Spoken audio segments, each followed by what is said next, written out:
നമുക്ക് വീഡിയോ കോളിലേക്ക് വെക്കാം. അപ്പൊ ഗായ്സ് നമ്മുടെ മരുന്ന് കാണിച്ചു തരാം.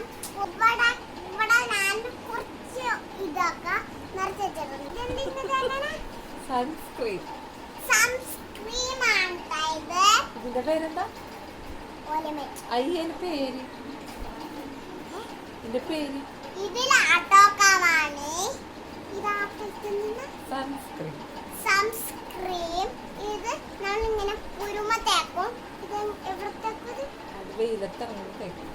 ഇത് വെയിലത്തിറങ്ങുമ്പോ മൊത്തം കൈമയൊക്കെ തേക്കും ഗായ്സ്. അപ്പൊ നമുക്ക് ഗുഡ് നൈറ്റ് പറഞ്ഞു കിടക്കാം ഗായ്സ്. നാളെ അപ്പൊ ഗായ്സ് നാളെ രാവിലെ നമുക്ക് കാണാം. വീഡിയോ കോളൊക്കെ എടുക്കാം ഗായ്സ്. അപ്പൊ guys good night. Okay guys, good night.